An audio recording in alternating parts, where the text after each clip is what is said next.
bunched and pressed 4 Intubado cigars. I got 3 54s and a 50 gauge. Now I'm going to do a book method, which is not quite as fast as the Intubado.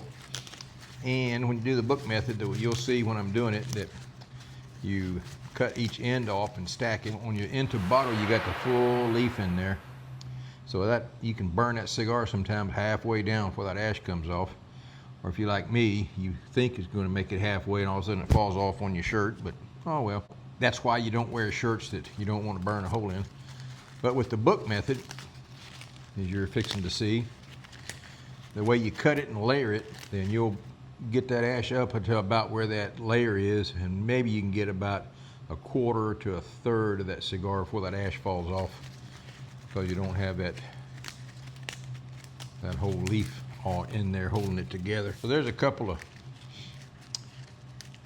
Seco leaves there that we're going to start off with, and then we'll come back with these Visos. Might need a little more Viso. Here's an old raggedy one. Ooh, this thing is, looks like the worms got a hold of it, doesn't it? Come on, boys, don't be sending me this junk like this. Now we'll get this Seco Piloto Cubano leaf in here. This is a really, really good blend I came up with. What I'm going to do is set these out here, kind of stack them. And like I said, I've discovered that there is no right or wrong way. It's just kind of whatever you like to do is okay.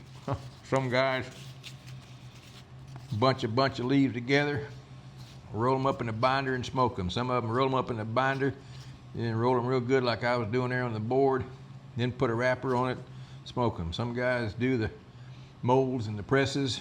I mean, golly, the guys in Cuba, if you haven't seen those, you need to go watch those. They roll them up like I was doing there, then they roll them in paper. A lot of times when I get through, I'll roll them in paper and write on the paper what it is. All kinds of different ways there, but anyway, we're going to stack these up kind of like this here. About like that. And we'll stack these on top of there. And these on top of there. And the Ligero on top of there. Now put the Ligero on top, because when I roll this up to put it in the binder, that'll put the Ligero in the middle, which is where you want it. That's my gauge right there. And you can see here, there's my mold, so my gauge, if you can see, that's about what I want in the mold. So I'll put my gauge on there and I go bung by like that. Cut this end off, get it out of the way, kind of right about there.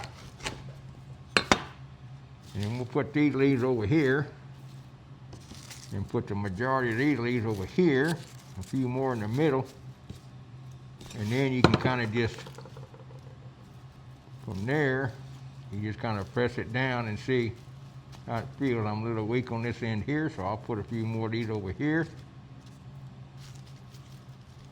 And that feels pretty even across there. We'll see how it does, right? Get that off the side there. We'll get our binder here. Kind of just roll it up a little bit, about like that, as you can see. Put it on here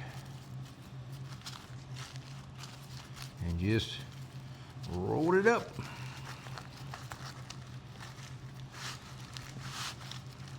Pinch it a little bit. You don't want to pinch it so tight, get it so tight that you can't get a draw.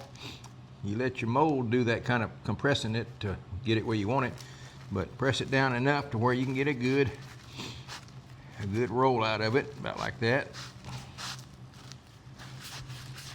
And I think that's going to end up being pretty good. Look at that sucker, man. I mean, that's almost ready for a wrapper and smoking right there, wouldn't you say? So, and that's about the right length. Feels good. When you're doing this too, you can feel, oop, there's a weak spot there, and you can unroll it and put a little more cigar, a little more leaf in there if you need to.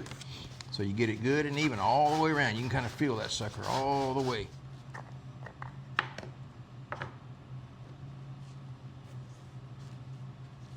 Out like that. There you go. Yeah, right about here. This is my tuck cutter, it's an old Chavetta here. Trim that even across there. Not too much. You want to have enough on there it can mold it down and get you a good round head on it.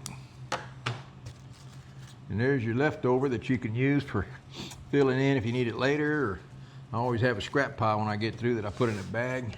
Here's one of several. Just put all my bits and pieces in there, a little bit of water to keep it moist, zip it up. Let's see, is that going to be about that might be a 50 by golly.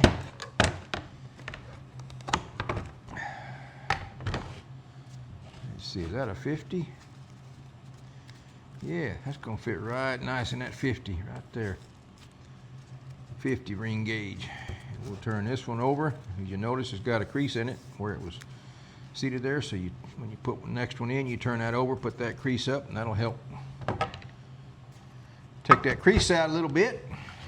Get our clamps back on here, like so. Just put a real thin layer of gun oil on that thing, and it'll slide just like snot on a doorknob. Pull the trigger, drop it down, pull the handle, squeeze her down tight.